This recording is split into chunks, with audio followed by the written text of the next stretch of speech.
Bonjour à tous, nous allons parler de Parashat Devarim et de Tisha B'Av. Si on vous pose la question, qu'est-ce qui est plus douloureux pour un parent? Est-ce un enfant qui manque d'obéissance, qui n'obéit pas aux ordres, aux valeurs des parents?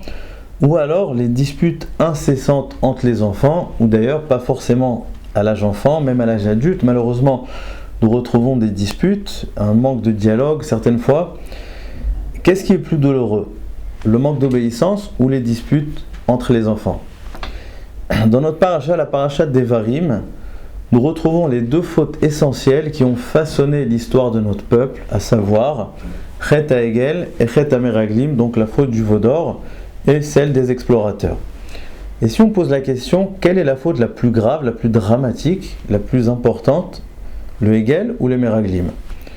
Eh bien, les Tosfot nous font remarquer que c'est les Meraglim, contrairement à ce qu'on pourrait penser, le Hegel qui est donc de l'ordre de la Vodazara, de l'idolâtrie.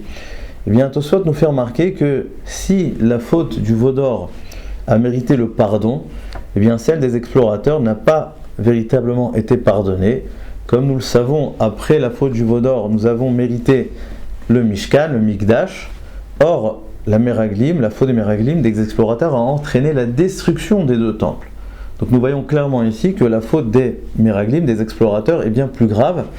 C'est elle qui va être à l'origine du Khurban Bet HaMikdash.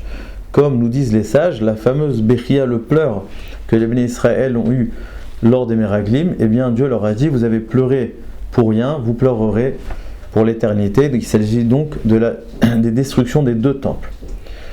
Comment comprendre une chose pareille? Nous retrouvons également d'ailleurs dans le Harizal. Le Harizal dit quelque chose de très intéressant, que nous savons dans cette période qui est appelée Ben HaMetzarim, dure 22 jours. Elle se sépare en deux parties, 13 jours et 9 jours. Donc du 17 Tammuz à Rosh Chodesh, nous avons 13 jours, du Rosh Chodesh à Tisha B'Av, 9 jours. Et le Harizal dit quelque chose d'extraordinaire. Il nous dit que ça fait allusion au terme qu'a employé Moshe lors de sa prière pour demander le pardon pour les fautes du Hegel et des Meraglim. Lors de la faute du Hegel, il a prononcé 13 termes de miséricorde, que nous connaissons tous, les 13 termes de Rachamim, alors que lors des Meraglim, il a utilisé seulement 9 termes. Et le Harizal nous dit que les 13 premiers jours de cette période-là de Ben HaMetzarim font allusion donc à la prière sur le Hegel, alors que les 9 derniers jours font allusion à la prière des Meraglim, donc qui contenait 9 termes de miséricorde. Et encore une fois, nous voyons ici que apparemment la faute des Meraglim est plus grave, plus importante, car comme nous le savons, la période la plus intense au niveau de la Avelut, la plus importante, où les halachot sont les plus lourdes, eh bien c'est la deuxième période, la période des 9 jours, qui représente la faute des Meraglim. Donc revenons à notre question. Comment expliquer que la faute des explorateurs est plus grave que celle du Hegel? Pourtant le Hegel relève de la Avodazara, de l'idolâtrie, alors que celle des explorateurs, c'était tout simplement que les Béné Israël avaient peur de faire la guerre, avaient peur d'entrer en Terre Sainte.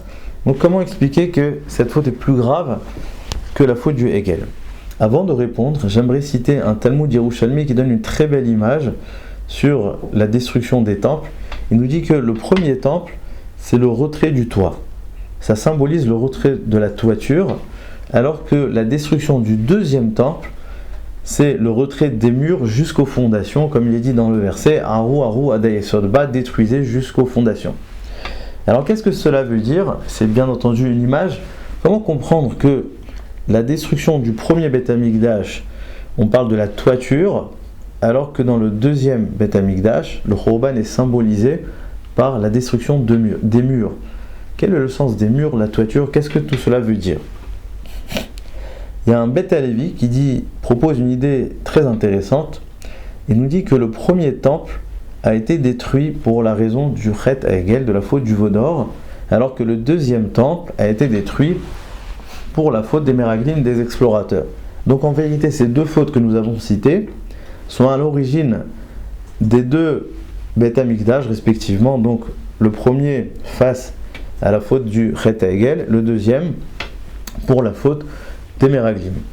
Alors qu'est-ce que cela veut dire? Quel est le rapport? Et de plus, dans la Gemara que nous connaissons tous dans Yoma, nous savons que le premier a été détruit pour les trois fautes capitales, qui sont Avodazara, l'idolâtrie, donc la débauche et le meurtre.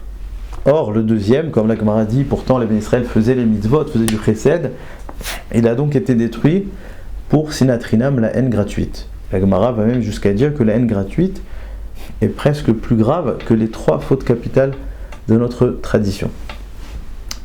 Alors, on verrait ici quelque chose de très intéressant, c'est que le chet à Egel serait en rapport avec les 3 fautes, la vodazara, gilou yarayot et shfichut damim, et les meraglim seraient en rapport avec sinatrinam, puisque comme nous avons dit, les meraglim, c'est l'origine du Khurban du 2e temple, qui a été détruit pour sinatrinam. Et ce que j'aimerais comprendre dans ce cours, c'est quel est le rapport entre les meraglim et sinatrinam, parce que quand on parle de chet à Egel, on peut bien comprendre le lien profond avec les 3 fautes capitales, puisque le chet à Egel, c'est un petit peu une rupture avec le divin, donc naturellement ça va amener à l'idolâtrie, à la débauche, au meurtre. Mais les meraglim, qui était une question de bitachon, de manque de bitachon pour entrer en Eretz Israël, quel est le rapport avec la haine, avec la sinatrinam? Quel est le lien? En fait, j'aimerais m'arrêter sur ces deux avérotes-là, ces 2 fautes majeures du peuple juif, donc le Egel et les meraglim. Si on analyse ces 2 fautes de Egel et de meraglim, on peut s'apercevoir qu'elles sont diamétralement opposées, elles se complètent. Pour bien comprendre cela, reprenons l'exemple des enfants. Il y a l'enfant qui n'adhère pas aux valeurs des parents, il désobéit, c'est-à-dire que le parent, par exemple, voudrait qu'il aille à la yeshiva ou qu'il fasse même des hautes études. L'enfant n'a pas envie, n'a absolument pas envie, il veut faire ce qu'il veut, il veut faire du business. Donc quelque part, il n'est pas exactement en phase avec ses parents, il ne remplit pas les attentes des parents, mais malgré son choix, il peut tout à fait encore laisser une place à ses parents. Il peut incarner ses parents dans son chemin personnel. Ce qui est pire que cela, c'est l'enfant que, pour justement créer son choix, il va devoir se défaire de ses parents. Il va devoir, si on peut dire, effacer ses parents de son univers. Ça, c'est bien pire que la première chose. Donc on voit qu'il y a ces 2 possibilités-là. Le fait de ne pas écouter ses parents, mais également le fait de ne pas inscrire ses parents dans notre démarche, dans notre chemin. En réalité, c'est exactement ça, le chet à Egel et le chet à meraglim. Le chet à Egel, ça veut simplement dire que les Béné Israël n'étaient pas au niveau de la divinité. Ils pensaient que on ne peut pas être en connexion directe avec le divin, on est obligé de passer par un intermédiaire. Ils n'étaient pas en phase avec l'immensité du divin, avec Moshe Rabbeinu. Mais ils pouvaient encore incarner le divin dans leur façon d'être, dans leur vie, dans leur démarche. La faute des meraglim a été bien au-delà, c'est qu'ils se sont défaits du divin même dans leur réalité concrète. Ils n'étaient pas capables de rentrer en Israël en se disant que Akadosh Baruch Hu les accompagnait. Donc d'une part, ils se sont défaits au moment du Egel de Akadosh Baruch Hu, de Hachem, ce qui pouvait être quelque part compréhensible, bien que évidemment c'est l'origine de beaucoup de fautes, etc. Mais ils avaient encore ce rapport à Dieu où ils pouvaient l'introduire dans leur vie, dans leur niveau. La faute des meraglim, c'est le fait justement d'exclure le divin de leur réalité concrète. Le fait de penser que la présence divine, elle menace leur réalité. Ça, c'est la faute des meraglim. Donc si on pose la question, quelle est la faute la plus grave? Eh bien, on peut très bien comprendre que c'est celle des meraglim, parce que c'est une déconnexion totale de la divinité, non seulement le fait de ne pas pouvoir adhérer à un niveau très élevé, mais également de ne pas adhérer le divin dans son propre niveau. Ça, c'est la faute des meraglim, et c'est pour ça qu'on retrouve d'ailleurs un terme très très fort qu'on ne retrouve absolument pas dans la faute du Egel. C'est la fameuse phrase dans notre paracha, Besinat Hashem otanu, otianu mitzrayim. Si Dieu nous a fait sortir d'Égypte, c'est parce qu'il nous déteste. C'est un mot très fort, et Rashi évidemment explique que s'ils pensaient qu'ils étaient détestés, c'est parce qu'eux-mêmes détestaient le divin. Mais si on pose la question, pourquoi ils détestaient le divin? Eh bien tout simplement parce qu'ils ont retiré totalement la divinité de leur réalité, de leur vie. Et à partir du moment où on retire Akadosh Baruch Hu de notre vie, eh bien notre vie devient en contradiction avec Akadosh Baruch Hu, et cela impose la haine, la sina. À partir du moment où il n'y a plus de spiritualité dans notre vie, le concret, le réel, exige une sin'a est en opposition avec cette spiritualité et cela impose donc la haine. C'est ça la sin'a Hashem Otel. Mais le Maharsha va plus loin. Il nous dit que cette haine, cette sin'a qu'ils avaient envers Hachem, eh bien c'est cela l'origine de la sin'a trinam. S'il y avait la sin'a trinam entre les humains, entre les béné Israël, eh bien c'est par cette sin'a, par cette haine qu'ils avaient envers Dieu. Parce qu'en fait, tout simplement, qu'est-ce qui entraîne la haine entre les béné Israël? C'est le fait de ne pas comprendre qu'on a tous une même origine. Pour reprendre l'exemple des enfants, nous avons posé la question, qu'est-ce qui est pire? L'enfant qui n'obéit pas ou les enfants qui détestent? Et la réponse est souvent les enfants qui ne se supportent pas, les enfants qui se disputent. Pourquoi? Eh bien c'est tout simplement car un enfant qui n'obéit pas, il ne s'est pas encore totalement défait de ses parents. Tout simplement, il n'adhère pas forcément, mais le parent existe encore dans sa conscience. Les enfants qui se détestent, cela signifie que les parents n'existent plus à l'intérieur d'eux. Les parents n'existent plus dans leur vie à eux.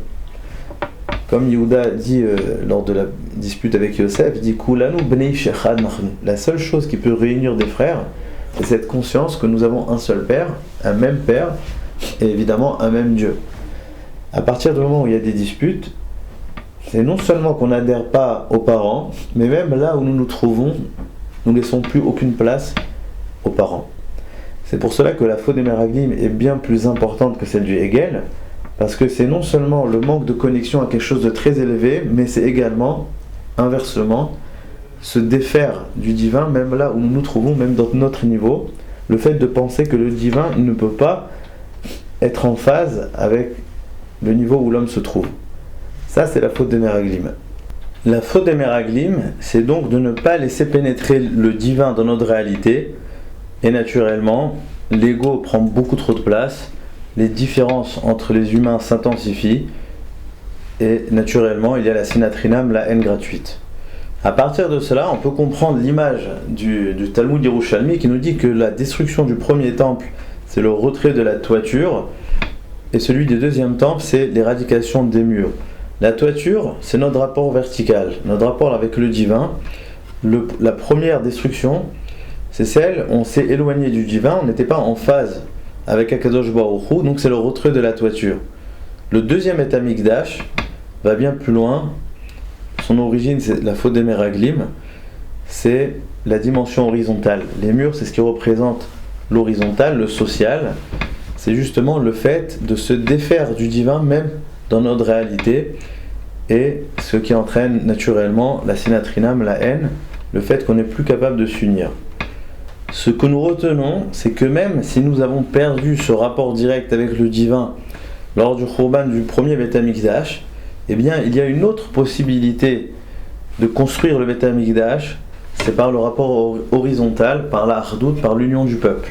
Et comme nous dit le Maharal, si le Beth Amikdash a été détruit par la sin'a trinam, par la haine gratuite, c'est qu'il existait par l'amour entre les béné Israël.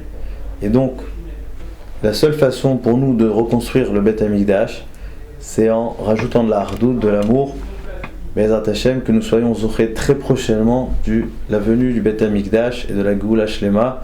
Chazak Ubaruch, Shabbat Shalom.